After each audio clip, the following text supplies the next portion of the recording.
UP TET के syllabus के अनुसार जो पाठ 3 पढ़ना है पर्यावरण का, वह है आवास।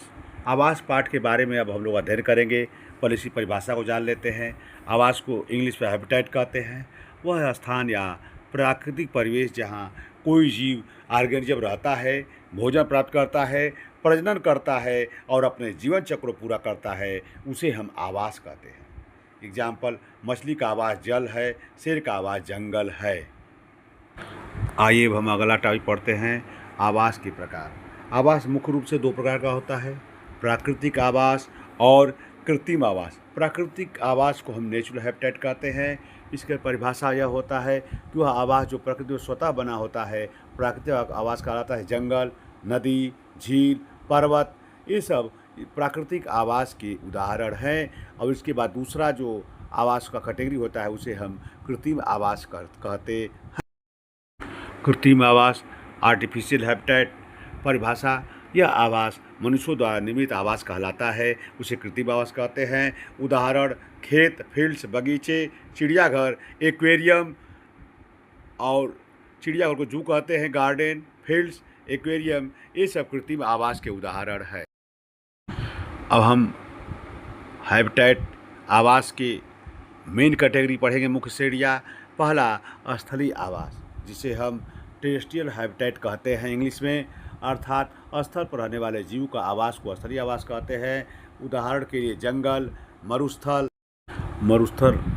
अर्थात डिजर्ट, घास भूमि ग्रासलैंड, माउंटेन मीन्स पर्वत, ये सब टेरेस्ट्रियल हैबिटेट होते हैं। जलीय आवास, जिसे हम एक्वेटिक हैबिटेट कहते हैं, जल में रहने वाले जीवों का आवास को ही जलीय आवास कहते हैं।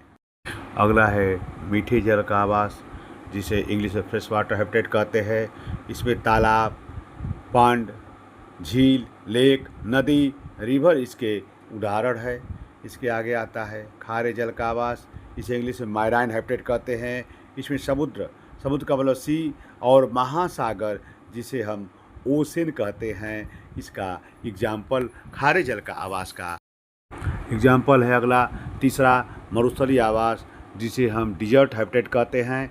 मरुस्थलीय आवास में यह मरुस्थल पाया जाता है, यहाँ कम वर्षा और अत्यधिक तापमान वाले क्षेत्र होते हैं। इसका एग्जाम्पल कैमल ऊँट है। दूसरा, कैक्टस या नागफनी का पौधा है। और अगला आवास जो हमको पढ़ना है वह है पर्वतीय आवास। पर्वतीय आवास को हम माउंटेन हैबिटेट भी कहते हैं। माउंटेन हैबिटेट में ठंडे और कम ऑक्सीजन वाले क्षेत्र होते हैं, या ठंडा ज़्यादा पड़ता है, ऑक्सीजन कम यहाँ पाया जाता है। इसका एग्जाम्पल याक, और याक माने से साढ़ होता है, पहाड़ी साढ़, और चीड़, पाइन ट्री के पौधे को चीड़ कहते हैं। इसका अच्छा एग्जाम्पल है पर्वतीय आवास। आवास की घटक, what is the component of habitat. आप जानते हैं कि आवास के 2 घटक, जैविक घटक, अजैविक घटक होते हैं। जैविक घटकों को अंग्रेजी बायोटिक कंपोनेंट कहते हैं। बायोटिक कंपोनेंट में सभी जीव पाए जाते हैं, जीवित तत्व जैसे पौधे, जानवर, सूक्ष्म जीव को अंग्रेजी माइक्रोऑर्गेनिज्म कहते हैं।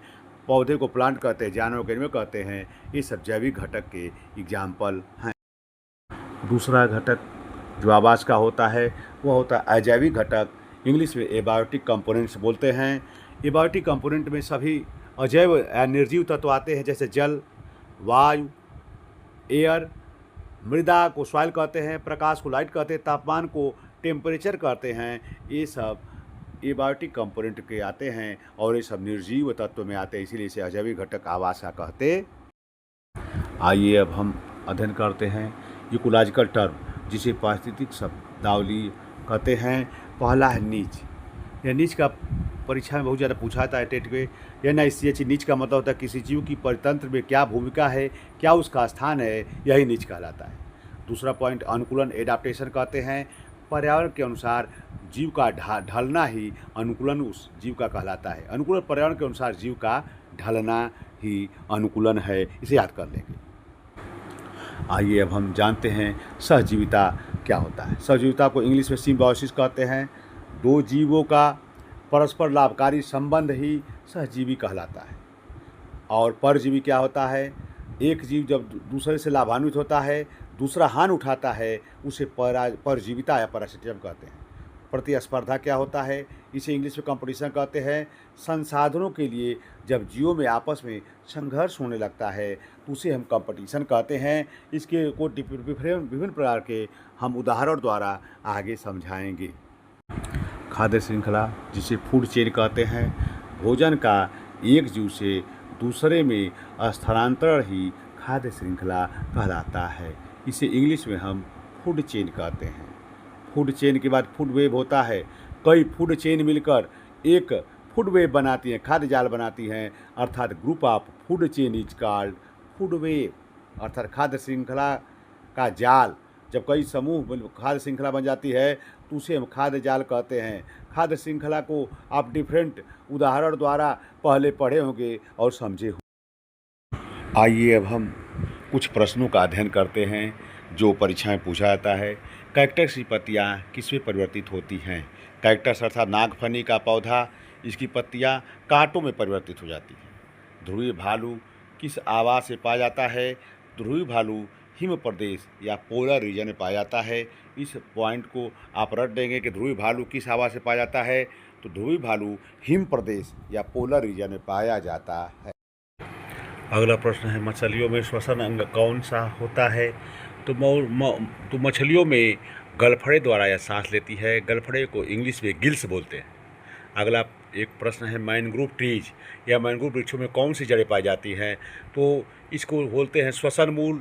रेस्पिरेटरी रूट्स या breathing roots are present in the mangrove plant. इस क्वेश्चन को आप याद कर लिए, अक्सर पूछा था, मैनग्रोव प्लांट में श्वसन जड़ें पाई जाती हैं।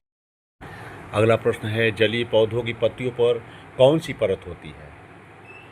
जलीय पौधे अर्थात एक्वेटिक प्लांट की जो पत्तियों होती है उनके लेयर पर वैक्सी लेयर पाया जाता है। वैक्सी लेयर को मोमी परत कहते हैं। मरुस्थलीय जानवर का एक उदाहरण ऊँट है, जिसे हम कैमल कहते हैं। ऊँट को हम मरुस्थल का जहाज भी कहते हैं। पक्षियों में उड़ान के लिए कौन सा अनुकूलन होता है? तो यह याद कर ले कि पक्षियों की हड्डियाँ खोखली होती है और खोखली हड्डियाँ होने के कारण पक्षियाँ आकाश में उड़ती है। अगला प्रश्न है, आवास हंस का एक प्रमुख कारण बताइए। तो आवास का जो हंस है उसका एक प्रमुख कारण है वनों की कटाई। इसे हम याद करें। पारितंत्र और आवास में क्या संबंध है? तो पारितंत्र कई आवासों का समूह है। पारितंत्र आवास में यही संबंध है कि पारितंत्र हम कहते हैं this is the group of habitat. अगला है, घास भूमि या ग्रासलैंड इकोसिस्टम किस प्रकार का आवास है?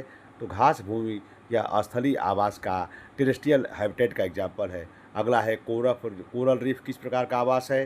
तो कोरल रीफ जो है समुद्री आवास का एग्जाम्पल है। समुद्र में कोरल पाए जाते हैं जिसे मूंगा कहते हैं। यही कोरल रीफ जो है। कौन सा जीव जल और थल दोनों में रहता है? तो उसका एग्जाम्पल है मेढक। फ्राग जो है एम्फीबिया वर्ग या उभयचर वर्ग का एग्जाम्पल है। अगला है, मोर किस प्रकार के आवास में पाया जाता है?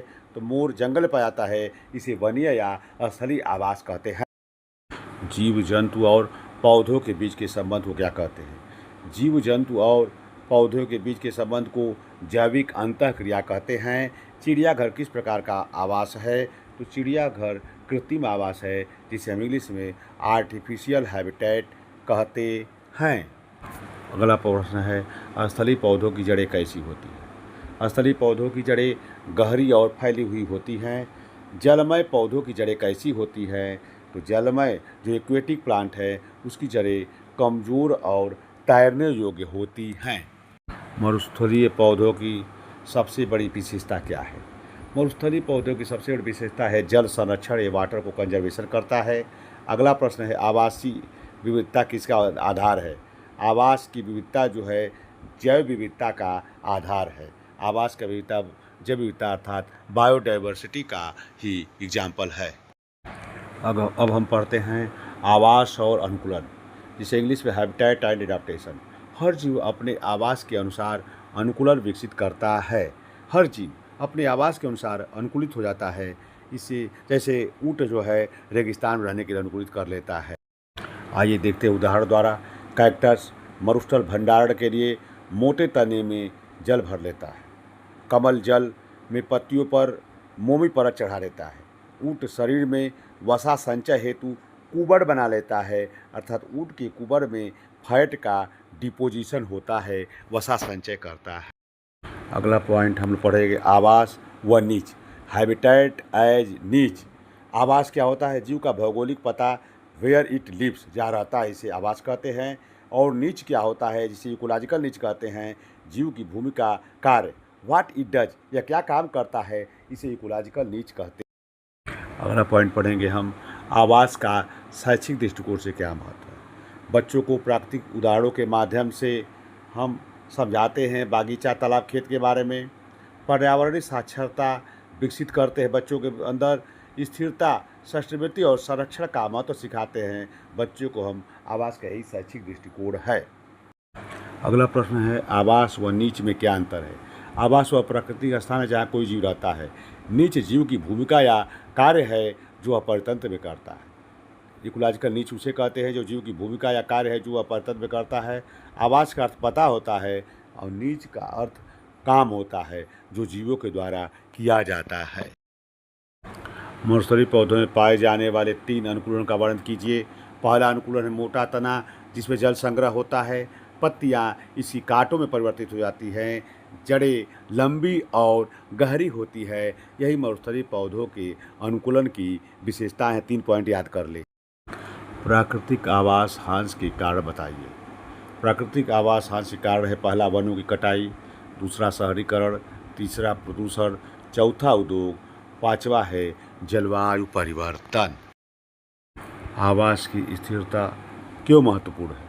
पहला, जीवन यापन हेतु आवश्यक संसाधनों की उपलब्धता, जैव विविधता का संरक्षण, पारिस्थितिक संतुलन बनाए रखने के लिए ही जो है आवास की स्थिरता आवश्यक है।